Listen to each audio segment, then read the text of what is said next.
Okay, welcome to Dr. Teach Me to Parent. Glad you're with us today, and we have a good little program for you today. We're going to take a look at the French culture, and the French family, and the French marriage. And my real question is, what can we as Americans learn from the French? And we always kind of think it the other way around, that other people can learn from us, but really there's an opportunity for us to learn from them. And that's why we're here today, and Ben and Jean are with us today, who live in France. You've lived in France for how many years? 22 years. 22 years now. American citizens living in France. So you understand the French culture. And we're going to learn from you today, you're our teachers, as to how we really respond to each other, its cultures, its groups of people, but how we can basically learn, from each other. But let me ask you a question before we really get started on that is, just give us a synopsis of your upbringing, each of you, in your own home. Good homes, good families, dysfunctional families. How do you kind of see yourself on the spectrum of family life, the way you were raised? Go ahead, Jean. I would describe my upbringing and my family as somewhat unusual. Unusual good, not unusual bad. Mm-hmm. I am the oldest of 7 children. I was born to parents who lived here in California and then who felt that they should go overseas. And so I spent half of my life in Africa. So that's where the international worlds came into your life. Exactly. Through your parents. Through my parents. That's right, through my parents. Great examples, wonderful parents. Lots of activity at our house. I have 5 brothers. I'm the oldest sister, so go figure. Lots of dynamics there. But to this day, we are very close, even though we live really spread apart. Do you value the fact that your parents did introduce you to another culture? Very much Africa, so. in this case. Where we're in Africa. Yeah, Where? very much so. We were in what is now gone back to being called Congo, but it was Zaire at the time that we were there. Yes. Mm-hmm. Yes, Zaire. So, it was... looking back as a child, I was very excited to be there. It was a great experience. Now, as an adult, I look back and think, I don't know how my mom did it. I really don't, because of very difficult living conditions. Sure. In the bush, jungle. We were in boarding school. So there were a lot of different living things. in France is not like that. No. But it does introduce the idea of you living in a different world, different culture, different group of people, different language, different thought patterns. Definitely. It made you feel comfortable, I assume. So that when you came to France, you were able to kind of relate and... Right. And we have to backtrack to say that we came to France via Belgium, because we were in Belgium for 13 years before we ever got to France. So there's another country. Yes, and then I had lived in Belgium as a single before I was ever married. I see. We go back a long way. So you're in an international... Right. Yeah. Right. That was, but a good family life. Very good. Yeah. Very good. Gave you yes. good stability for when you traveled and Yes. went off on your own into a new world. Yes. And Yeah. my mom used to say, home is not a geographical location. Home is where we happen to be living and like where that. we happen to be together. I like that. Yeah. Yeah. And you've had many homes then, I assume. Many. Many places. Many, yes. What was it like, Ben, at home?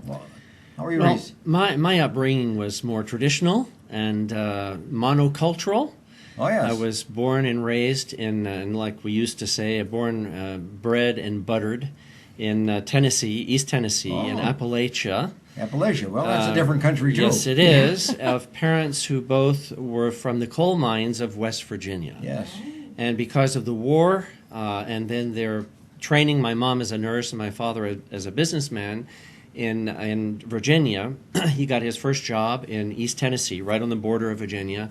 Matter of fact, my town is split. Main Street is the border between Virginia and Tennessee, and I was born on the Tennessee side. And so I had a wonderful upbringing. My parents were very good parents, very frugal. There were 4 of us children, and we all have very good memories of our hometown.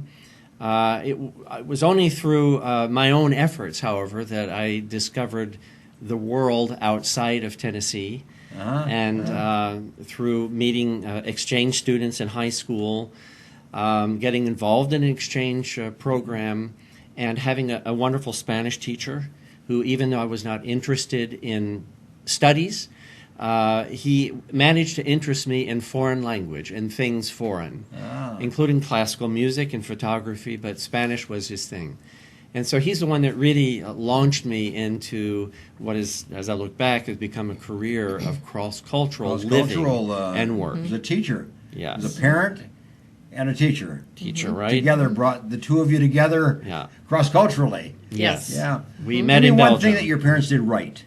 You look back on it and say, they nailed this one. They did it right. You know, maybe for you, but also for your siblings. I would say that for me, I knew who I was. And that was primarily due to my parents. My parents raised us to be open to the world, and yet at home we knew who we were. And so I think this is something that allowed me later on to not be afraid of leaving home and of discovering other cultures, hoping to find other people who also know who they are. Yeah. And that ties to self-esteem, and to self-confidence. I mean, it comes into that range of... Definitely. So when parents do that, then you kind of go forth with a sense of you can do it. You can achieve it. You can handle it. You're able. Right. Yeah. What'd your parents do right? I would say that my parents raised us to be complete, whole individuals in our own selves and let us go. Is that right? So that we would come back Sure. as friends and as adults, As a family- in a family. family-friendly relationship. Yeah, they didn't try Yeah. to control us. Yeah. They encouraged us to really do what we wanted to do. It sounds like they achieved it too. Yeah, well, I mean, that's what happened for, yeah, for both it of is. you. It is. Yeah. Yeah. And I mean, I look at all my siblings, and we are all very diverse and very diverse kinds of professions. But yeah, it's thanks to the encouragement of my parents. Well, that leads to the other question. Did you raise your kids the same? we hope. Was it that same attitude, that same structure, that same sense of independence and self-esteem and... I'm sure they got a mix, just as Usually. they did genetically. Usually. They got a Yeah. little from Ginny and a little from me. And I think the same is true with the culture that we had at home. And so that also is a value that Jean and I shared from the very beginning of our marriage and family, was that we wanted our children to be raised to be autonomous individuals, and just as our parents had raised I was us. going to say very similar. Yeah. Yeah.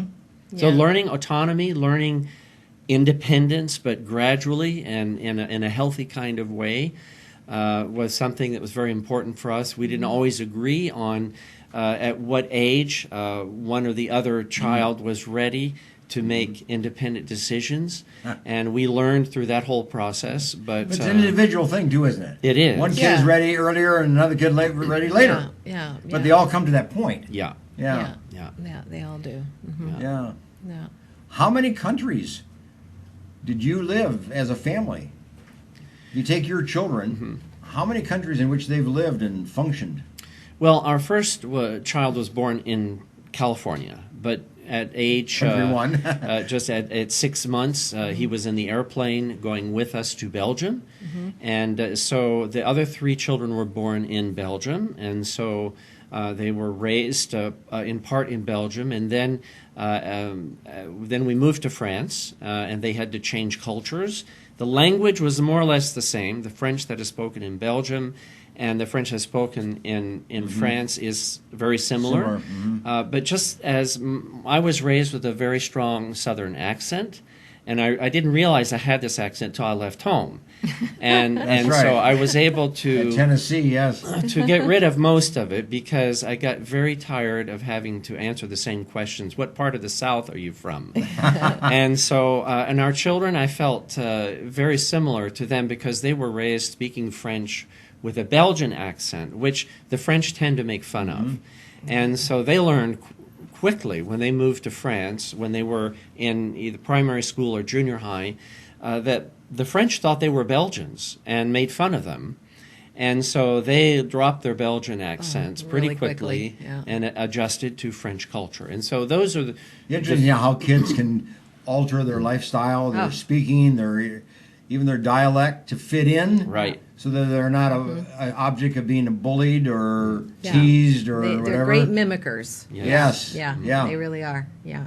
And your kids did that. Yes. Yep. Yeah. They And sure so did. we lived mostly in cities, different kinds of cities. In Belgium, we lived, first of all, in an industrial city where there was a lot of unemployment, a lot of poverty.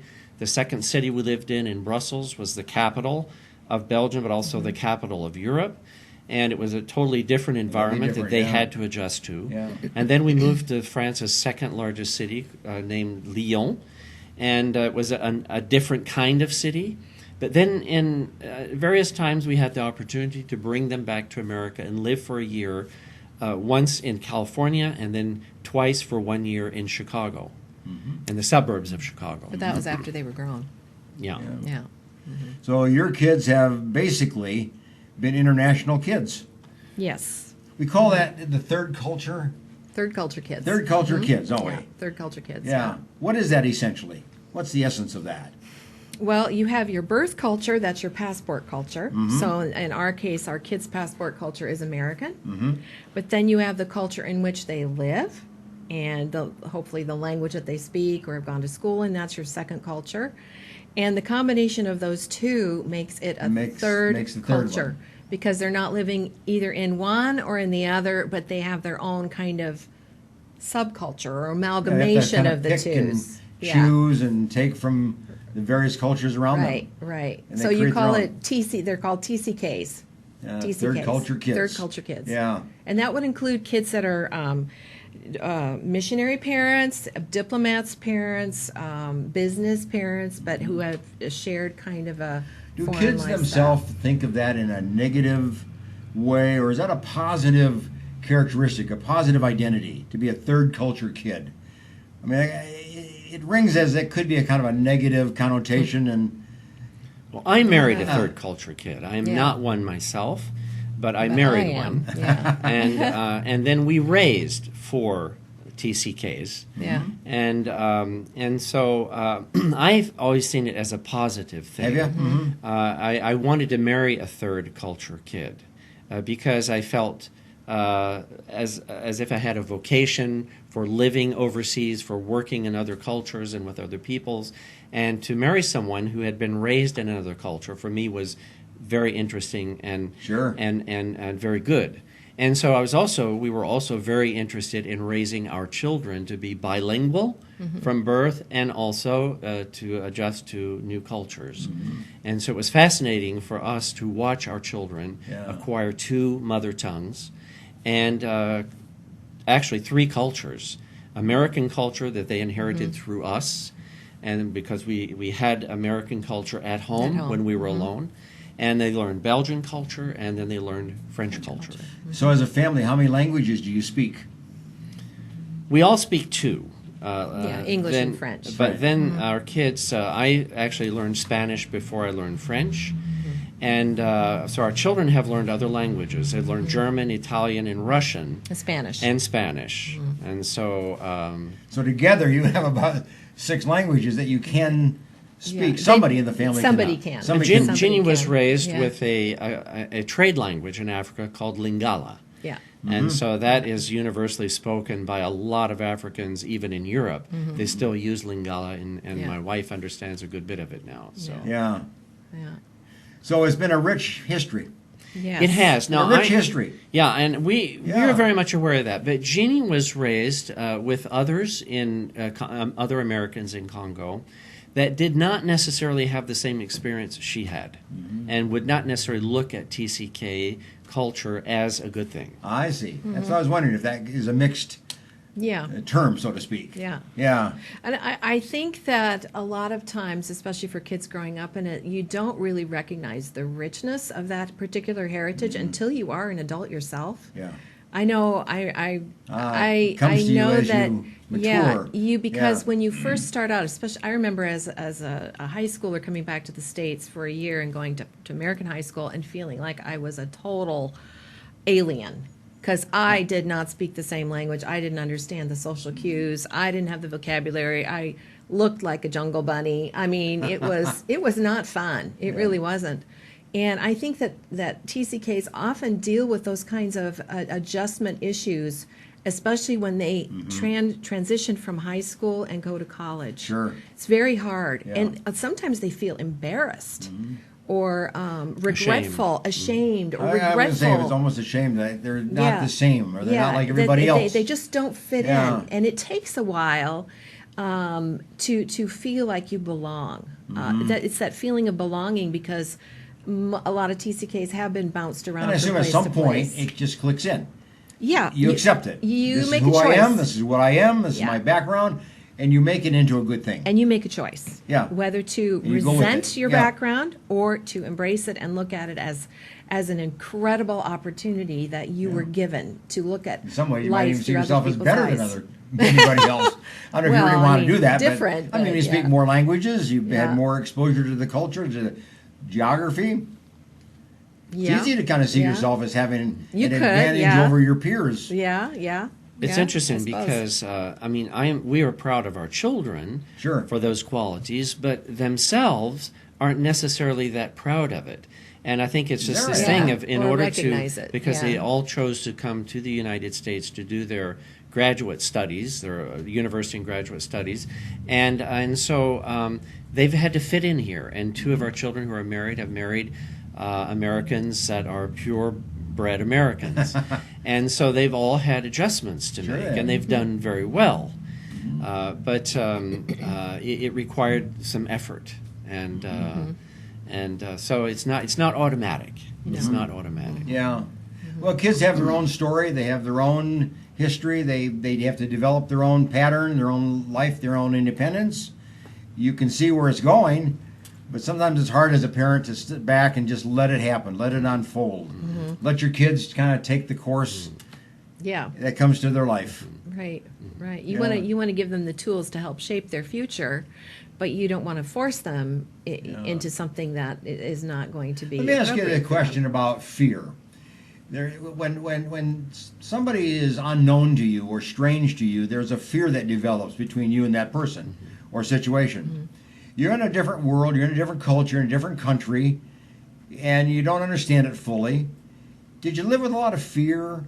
Did your kids live with a lot of fear going to school, not being sure how to handle situations, and how do you build their confidence and their strength? Well, I know our children, generally speaking, in the French schools, Belgian schools and the French schools, they did not want their teachers to know that they were foreigners, that they is that were right? Americans. That's how they deal with their fear a little bit. Yeah, Yeah. and Yeah. so they often would hide. And even when they were called on, for example, in an English class, to read a text, they would read it with a French accent. And all this thinking that they were going to fool their teachers.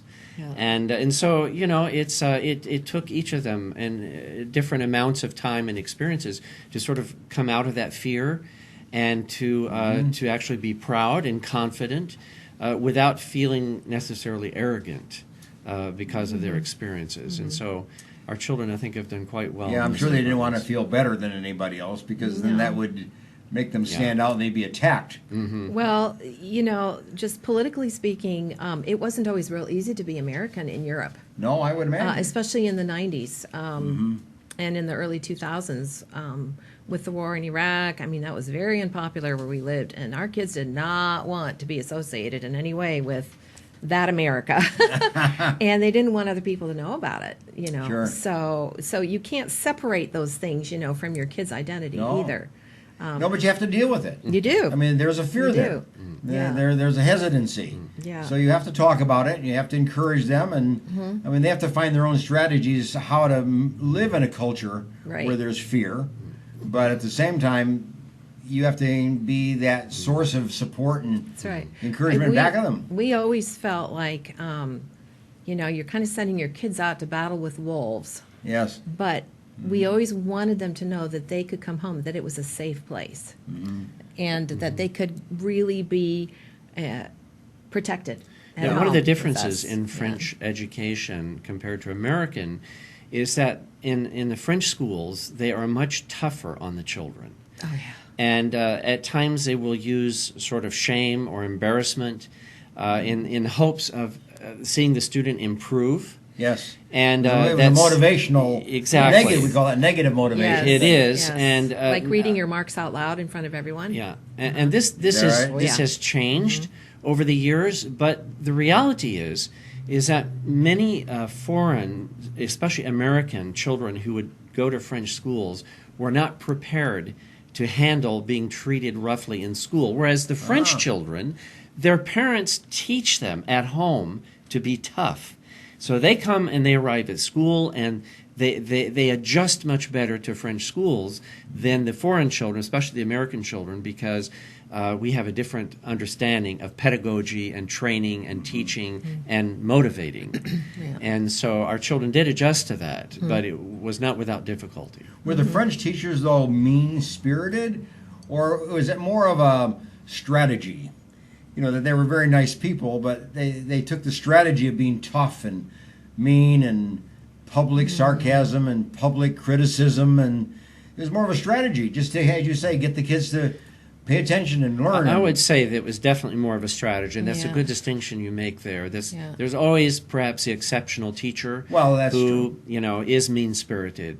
But I think by and large our children had very good teachers and were very, very, very, very capable teachers and truly wanted their students to learn and to excel. And they just used different methods, a different strategy.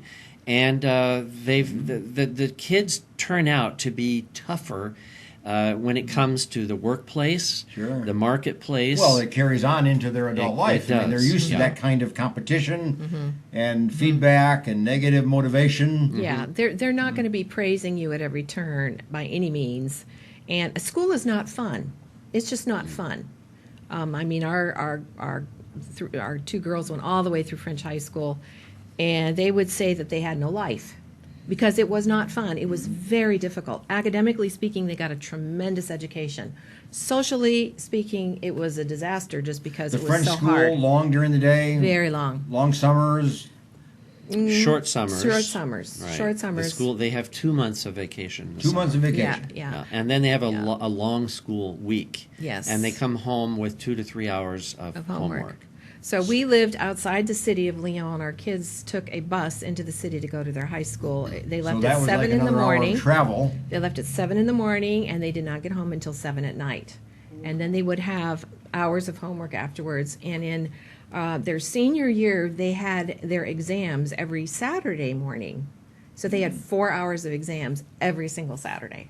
Now, the advantage is they did not have time to get into trouble. No. But neither did they have right. a lot of time to develop other things, such as the arts and Yeah, sports no. and that kind of No. thing. It's all That- academic. Yes, yes. It's all academic. Yeah. And Now, they any- often yeah. had Wednesday afternoons free. Yes. Where the idea in France is that you have Wednesday afternoons to take music lessons, to do sports, and those So kinds that's of when things. you learn to play soccer, and that's Yeah. when Yeah. you did Yeah. the music. And Yeah, uh-huh. yeah. Yeah. So you had one afternoon. One Yes, afternoon a one week. afternoon a week. And many children end up just doing their homework on Wednesday afternoon. And Catch-up time, yeah. Yeah. And especially when you go into high school, And I most imagine people Sunday's drop the same dead. thing. Sunday, no school, but it's a homework day. Yeah. Yeah, or it's a club sport day, mostly. Is it? Yeah. Mhm. Mhm. Yeah. Now, when they finish, if you finish a high school, what they call the baccalaureate degree in France, it's roughly equivalent to junior college in the United States.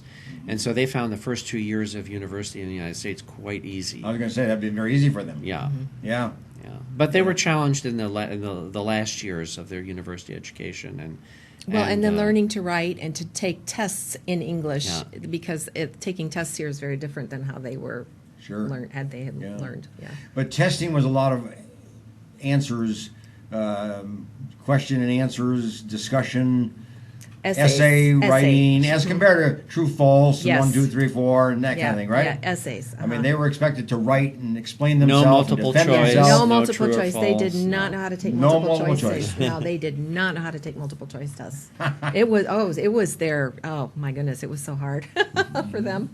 Yeah. Was the teacher looked up to in France? Is the teacher a prize occupation, or is it just an average middle class occupation? They're not paid as well as teachers in the United States. Of course, that varies from state to state. Sure. But they are looked up to. And one of the things that is still practiced in French education, even in the urban parts of the cities, is that when the teacher comes into the room, everyone stands still. And it's a gesture of respect. And they still do that. And so I've gone into classrooms now where I teach in Geneva, Switzerland. We don't do that. But all of the students I have, when they were children and in high school, they had learned to stand up. And sometimes they forget. And when I walk in the room, one or two may stand up and realize, no, you don't have to do that here. But Yeah. But when you have respect, you have better learning. I mean, school is taken seriously. School is a very serious part of their life. Oh, yeah. Yeah. For sure. Yeah. Good. One thing that surprised our kids when they came back here for college was how casual and informal the relationship between instructor and pupil was. Okay. How the teachers you could actually sort of be friends with. You could address them by their name, their first name, and there was some sort of a rapport established between the student and the teacher. Whereas in France, that just never happened. I mean, there was a gulf. There's a gulf between. Oh yeah, and the you know, teacher and the student it's and- Monsieur this and Madame that, and you don't presume on being familiar with them at all. Yeah. So the friendliness or the joviality or the informality is not No, in the French no, culture no. with teachers within No. the educational system. And you're talking about elementary school right on through Oh yeah. in the high school and then on into the university. I assume. Definitely. Yeah. Yeah. Yes, Hey, even we're going with to take the a break children, here. right? You've been Yeah. talking quite a bit. We're going to take a break. But when you come back, I want to ask you about the French marriage. You know, how is marriage in France? I mean, what's the commitment? What's the style of marriage? What's the style of the relationship? What's the commitment they make to each other? Let's talk about that for a little bit. Then we'll talk about the family a little later. So get your cup of coffee and we'll see you in just a bit. The Green Gables Care Home is a 24-hour assisted living facility for the elderly located in Clovis, California, offering spacious private and semi-private rooms which are wheelchair approved, catering to the special person in your life who needs attention and wants to live in a loving home environment. The Green Gables Care Home has assisted living in secured homes for elderly with Alzheimer's, memory loss, and for your loved ones needing assistance with their activities of daily living. Call 559-297-9438 and visit greengablescarehome.com.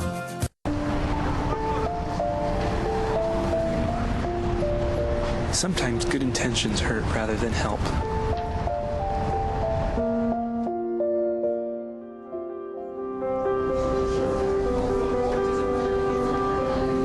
For just $1.76 per meal, the Fresno Rescue Mission offers more than food. We offer hope.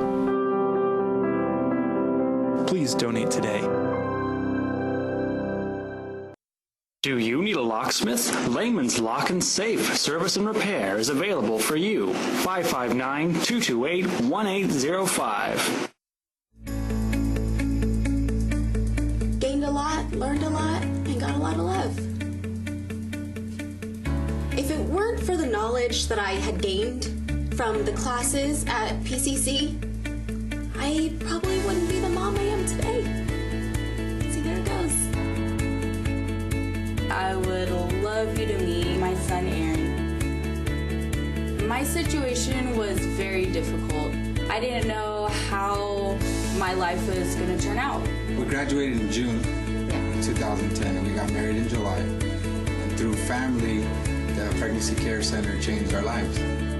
The Pregnancy Care Center was a huge, vital part in helping me walk through that pregnancy, in educating me and loving on me during that time.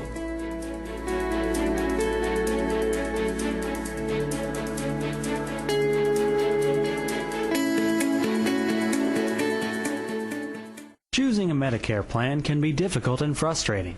Susan Hatch can guide you through the Medicare maze and help find the right plan for you. Susan helps people understand the confusing and drastic changes that occur every year in Medicare. Susan will only recommend plans that will protect your assets and allow you to continue to see your personal doctor. As a 100% independent agent, Susan is not controlled by any particular insurance company to steer a person onto any one particular plan. Susan was awarded the #1 Medicare supplement agent in California. Look for Susan's Medicare question and answers every Monday in the Fresno Bee. Call Susan at 559-307-2287 and visit MedicareToday.net. CentralValleyTalk.com. Okay, welcome back, and I'm glad that you're joining us today on our discussion on the French family and the French culture and what we as Americans can learn, from it. The quote there that is on the screen is an important one to kind of think in terms of what we're talking about. Life is a canvas. You fill in the picture. It's like saying you tell the story, you write the story. So life is a canvas. That's your life, that's your opportunity, that's your challenge. And the way that you were talking, Ben and Jane, was a little while ago, is that's what your life has been. You grew up in a home that was a canvas, and you guys have now not only written your own story, but now you're writing the story of your kids, drawing the pictures of your kids' life. And, taking it from Tennessee to France, and all the various cultures you've been in. So glad that you're joining us today as we continue our discussion with Ben and Jane on the issue of the French culture. We were talking about the French educational system just before the break, but let me ask you about the French marriage. What age do they marry? They marry young? They marry older? Marriages are long-term, or is it kind of what it is here in America? High-level divorce? What's the structure? What's the general pattern of the marriage in the French culture? Well, I just looked up those statistics Oh. because I wanted to know Yeah. exactly, because you have a vague idea, but it said in France in general, people are getting married in the traditional sense of the word, a civil union at the courthouse. That's the only legal union in France. At the women at age 27 and men on average at age 28. Okay, so a little later than what A little later. in America. So 27, 28 is the marrying age on an average. On an average. On the yes. average. And many times the reason for getting married is because they want to have a child. Okay? A child have had a child. Or have had a child. Yes, right. And the statistics for what they call traditional family, that's not marriage, but traditional family is two parents with at least one biological or adopted child. Now, that family unit can be either married in the legal sense of the term, or cohabitating, or with a legal contract, which in France is called the Pax. Called what? Pax. I don't know what it stands It's a for. contract that is not marriage, but it was originally conceived, I think, for allowing couples of same sex to live together. So it's And kind get of a benefits. contractual It is. Yes. relationship. Yes. Yeah, Uh-huh. and it has Yes. some legality to it, and Yes. and then marriage, traditional Sure. marriage. Yes. But if you're married in a church, that's not a legal marriage. No. You have to be married civilly in the Yes. courthouse. So there are judges that spend their time doing this. A city councilman will City be council. present and actually do the wedding, wedding. the signing. There'll be the witnesses there, the families, and it's often done the same day as the if you do a religious wedding. Or just a wedding at a restaurant venue, then they would tend to do this either the same day or actually go to the courthouse a few days or sometimes even a few months before the actual public ceremony. So they might have 2 or 3 weddings. One being the legal one, Yes. which is the courthouse, and then they have their own that might be a church or it might be a family or some informal gathering, right? Yeah. Yeah. Yeah. Yeah. I talked to a couple one time from Africa, and they were married 7 times. Time they did the tribal wedding, and then they did the country wedding, and then the civil wedding, and they came to America, and they had the American wedding. Oh, man. Yeah. They were the most married couple I've ever met. It does depend on your ethnicity and your religious background, too, because Muslim weddings also are different and go on for many days, actually, at a time. So, yeah. So when you get married, you mean it. Yes. I mean, this is a serious thing. Yeah. Yes, I'd say that because so many French families, the couple, they live together, either with or without the contract, the Pax, or actually married. But oftentimes when they have a child, that's when they begin finally to consider actually getting married. Often they do it for the parents or for one set of the parents that wants that. Others, it's their own value, but they just didn't want to be forced into marriage. They wanted to take their time. Does the French couple live with the parents after being married, or are they off on their own? Or is it kind of a mixture? I don't think they necessarily would live with the parents. Your young adults are living longer with the parents. Are they? On average, they live till age 25. That's what it is here. Because they can't afford Yeah. to live, Yeah, and it's become have that. their own place. It's Yeah. become that here as well. But I don't know. Do you know anyone that lives with their parents after they got married? Very few, only Yeah. in dire circumstances. Yeah. So they would really split off. Yeah, And, unless I the would think, parents yeah. actually have a large home and they get along well. That's rather exceptional. I think just like in the United Yeah. States would be rather exceptional. Yeah. do you admire the marriage of the French people? I mean, is there a quality there that you identify or you are attracted to and can kind of specify? I do. I think the French and the marriage has got a lot of bad press, and some of it's deserved. Well, I'm wondering about that. Okay. But there's still a very strong Catholic tradition in France, and normally in Catholic families, there's also a strong value for marriage and for staying together through thick and thin. And we do know a number of French people that have, who may or may not be religious or believers of any kind, but have a strong value for marriage. And with the raising of their children, they're very, very serious about that and do a very good job of raising their children. Yeah. And grandparents are often very much implicated in the raising of their Well, let me grandchildren. ask you this then: if the parents do a solid job, they're good parents then. I mean, they take that seriously as well. I mean, is that what you're saying? Yes, very definitely. And they're very serious about their children. They take good care of their children. They don't tend to manipulate or dominate. I think they also have this value of seeing their children as a canvas that That's the right. child himself or herself is going to draw their own life. Yeah. But they're very serious about the education and the schooling. And so they're behind their children. They make sure they get their homework done, and so we do have. I think I do admire a lot of the Are marriages. parents that we connected see. to the school? I mean, do they go to the school? Are they communicating with the teacher? I mean, are they involved? Is that the Yes, kind they of have idea? parent-teacher meetings, and the French tend to be very vocal in those meetings. If there's So a any, parent has a voice. oh, definitely, Uh-huh. yeah. But I think our children had good experiences, and we also, on different occasions, had Yeah. opportunity to get to What do know you the admire teachers. about the French family? I mean, the parenting style. Have your own style. You have your own background. What's unique? There in France in terms of the family structure and parenting style. I think one thing is the value of leisure. Now, the Oh. French are known, and they're often made fun of or criticized because of their long vacations, etc.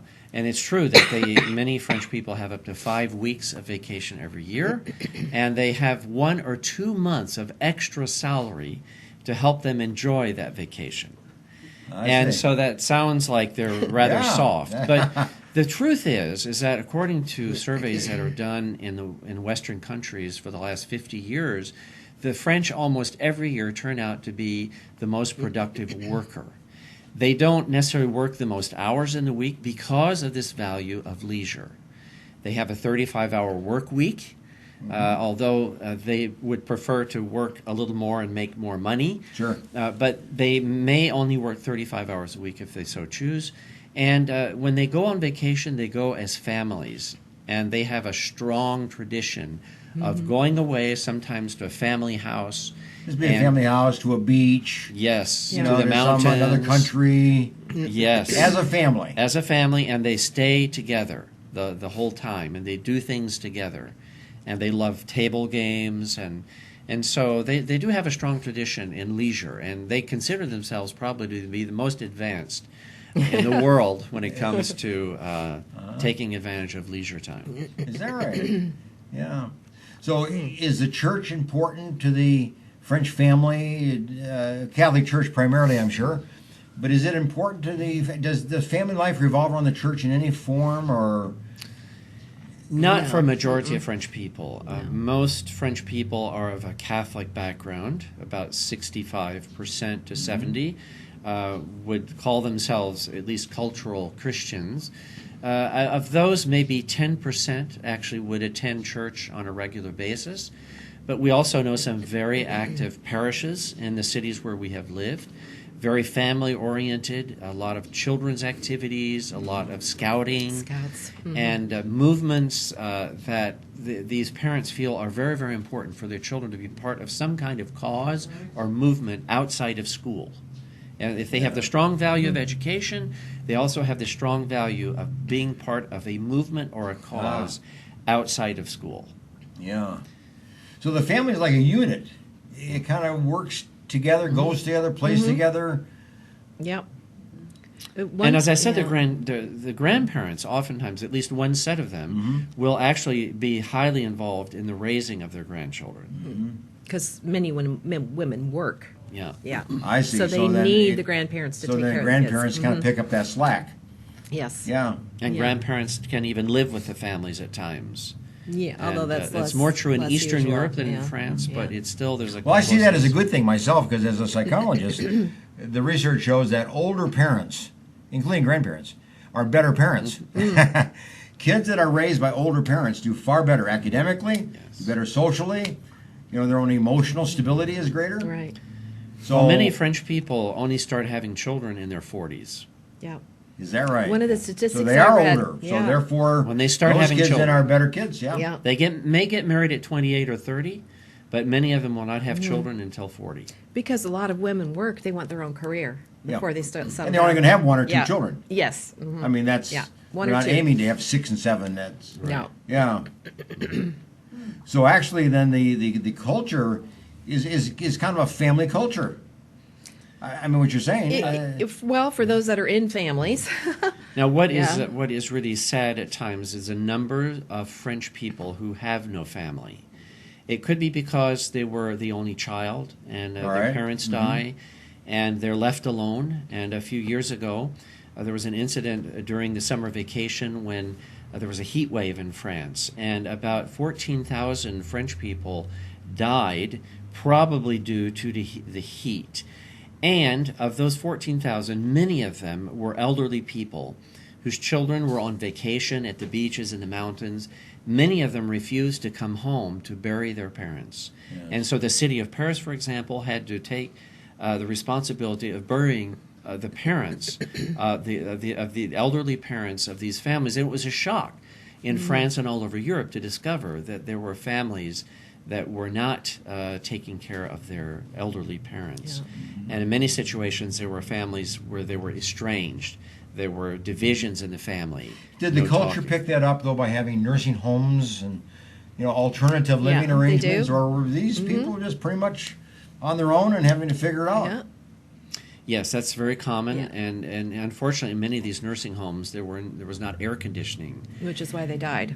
and so now it's Too hot. required by law that there be at least one large room in every nursing home that is That air has air conditioned. conditioning, yeah. Normally, it's the cafeteria. So this summer we had 2 really bad heat waves, and there were 1,400 people that died. But they were saying, "Oh, that's so much better than the summer of 2003 when we had 14,000 people die." I So yeah, so it's still an issue. see. Yeah. Yeah. But just to bringing up the reality of loneliness on the Yeah. part of many Mm-hmm. French people because of small families, because of estrangement, divisions in the family where they will no longer talk, they hold grudges for a very long A time. long time. And it Yeah. makes for some very isolated people. Many cultures value age. The older you are, the more you're revered and respected. In France, I get the feeling that maybe age is not quite that valued or respected. Well, I am often offered a seat in the subways or in the Are you? public Okay. transport, and sometimes by people that are decidedly older than I am, but they don't realize it because of my white hair. But traveling in Eastern Europe, which I do a lot of, in North Africa and in Asia, where age is much more respected. That's right. France is much more similar to the United States. But I would still say there's probably more respect for the elderly in Europe traditionally than in North America. Maybe, yeah. It's hard to say. We're not elderly yet. Well, it's an interesting point in terms of what you would expect and how you will be received. Yeah. As you get older and you live in the French culture, I mean, are you going to be on your own basically? Yeah. Or are you going to have a kind of a country, a government, a family that really values age and provides? But where we've connected mostly in Europe is in a local church, whether it's in Belgium or in France, the different cities we've lived in. And the churches are composed of a mix of families, but also of single individuals, divorced individuals, and elderly people. And so this is where we get a lot of our information about French culture, is in the context of the religious community. So you're talking about the non-church state church, kind of a smaller church. We're talking about Protestant churches by and large, although we have lots of contact with the Catholics, for example, in our neighborhood. And there's a lot of activities that are shared by Protestants and Catholics. And so we really have an insight into both of those religious communities. Is religion a little bit more blended? Is the Protestant Catholic divide pretty sharp, or does it blend? It's actually improved greatly in the years that we've lived in Europe. It's almost, we're getting close to 40 years now. So we've seen this evolve very positively since Vatican II. And so, yes, I think there's the feeling of religious people who do feel they're in the minority. I see. And so they tend to group together and stick together and share common values, which including the family and marriage. Yes, that's Is a big even common with value. Muslims in France, we share a lot of common values when it comes to marriage and the family. Family is very, very etc. important. Yeah. Yeah. Yeah. Most cultures. Yeah. I wonder if that's even more than what we are here in America. You've seen it a little bit as you've come and gone, and you're part of the American culture a little bit. So maybe in some ways you really value the French culture, the French family, the French school system, the French way of life. I mean, you seem to speak quite highly. We've come to love the culture that we live in, and we've moved recently to a new region in the south of France, which was formerly Spain, and so it's slightly different. But we're enjoying getting to know this new culture. We have a lot of Spaniards, even some Latin Americans who live in our city, and so. But we do love it, and I don't think we could have lived and worked there productively for so long had we not come to terms with this culture and love enough of it to want to stay and to be there. Yeah. Say, before we bring this to a close today, let me ask you a question regarding your opinion about the American family. You've lived here, you have a lot of American friends, a lot of family friends here. What are we doing right and what are we doing wrong? I mean, what advice do you have for we as Americans that you can say, consider the French. This is a strength. Maybe you guys could benefit from that. What would you bring over to America and say, this is an advantage? Well, I think one of the things, one of the impressions we get in America is the parents want their children perhaps to be involved in too many activities. Okay. And it seems like they're running around all over the place, and rather than focusing on a couple extracurricular activities. I don't know if this is generally true in the United States, but many of our friends, we have the impression when they raised their children here, they had way too many activities going. And I think in France, they don't have enough time So they really have to choose and choose well what they're going to do with their Wednesday afternoons Sure. and their Saturdays and Sundays. And so I think there's more focus on helping a child discover what the child is good at and where he maybe should focus. When I was in high school, I remember one time counting. I had 7 different events and activities that I was involved in outside of school. Yeah. You know, so I had to do those after school, weekends, evenings. But I was involved in 7 different things. Yeah. And you're really saying, no, that's not a good thing to do. Focus on 1 or 2. And But you have to in France. School's that critical. It's And learning to sit down and read a book. And that requires the ability to concentrate, to not be distracted by upcoming activities or conflicts, scheduling conflicts. And so I think it's really finding the right balance for each of your children to prosper without being unduly stressed and not necessarily having your children fulfill the dreams of parents. And this is a problem that could be anywhere. Well, it's a big factor, yeah. having enough time to do imaginative play on their own without any kind of programmed structure.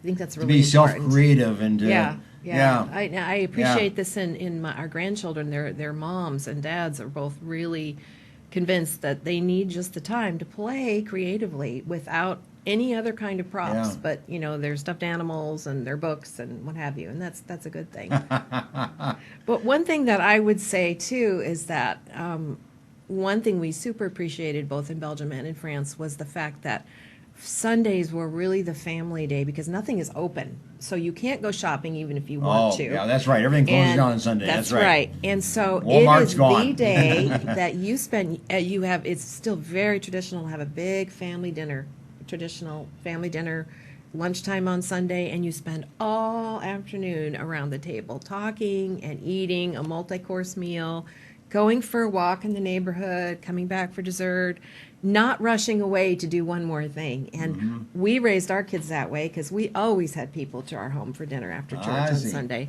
So And Sunday's that a is big family day. That's a high Yeah. value. That's a really high value for them. The meal, the food, hey, France is all about the food. But also the time that's spent really just chatting, having fun, interacting, taking a walk, with their both family members and those outside that are invited. We've been the beneficiaries of many family gatherings people who have included us in their family because we had no family outside of our own. So we So appreciate you've fallen that. in love with the French people. Yes, French culture. I Yes, think you could we- say that. we like yes. them. You really have. Yes. Why are you there? What's the purpose of your living in France all these years and working with the French people? Give us kind of a summary of what you're doing and why you're there. Originally, we went to actually help the small churches of Belgium grow and develop programs in the churches, actually even to start new communities in different cities where there weren't any. And now today I'm a teacher, a professor of sociology of religion and the history of the expansion of Christianity in a theological institute in Geneva.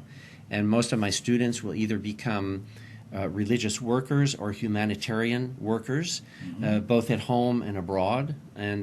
And so that's where, and I also have a nonprofit organization. It's a cultural organization. We use the French language to build bridges between France and North Africa, some of the former colonies of France, and also in Eastern Europe, where we teach French. We invite students of French in other countries to come to France. We build bridges between the families, and oftentimes of different religions and different races and ethnicities, and helping the French maybe become more broad and accepting of the great diversity they already have in their country. And this is what you've been doing all these years. I mean, this has been the focus of your work. Well, the last in France. 15 years Yeah. in particular. Yeah. Yeah. Yeah. Uh-huh. It's Yeah. grown That's in that where you're direction. focused. Yeah, Right. yeah. Since our kids have grown up and gone. Yeah. Yeah. Yeah. Been a great life, hasn't it? It has. So far. You guys have had enormous breadth of experience Yeah. that you probably share with each other and the family, obviously, and then with all your friends and the people that you deal with. And I assume that's why you're here in America now this week or this month, is to kind of renew relationships and Exactly. Yeah. Because we've not rejected America. If in the That's a good beginning point. of living No. when I lived in Spain as a university student, I became very critical of the United States. And I had, perhaps with some good reasons, but I feel like with time we've come to sort of a balanced view of our home country, our home culture, and of course, we have our children and grandchildren here, at least right now. And so we take full advantage of both American culture and French European culture. Hey, thanks for joining us today. Thanks That for was having an us. excellent discussion of breadth of travel and experience, the depth of your experience. It's done a lot to you. I'm sure you are deeper in your own personal life, you know, as a result of all these people you've worked with and served, and Yes. than you would have if you just lived here in a normal As a, 9 to 5 as a life. young Tennessee boy, I never imagined the life that Way we would beyond live. that, yeah. But, Go to your screen and look at the quote there. I'd like to end with today. And Jeannie, give me your thoughts on that particular quote. What do you think that means? Life is a mirror. You get the best results when you smile at it. That's great. What does that mean to you?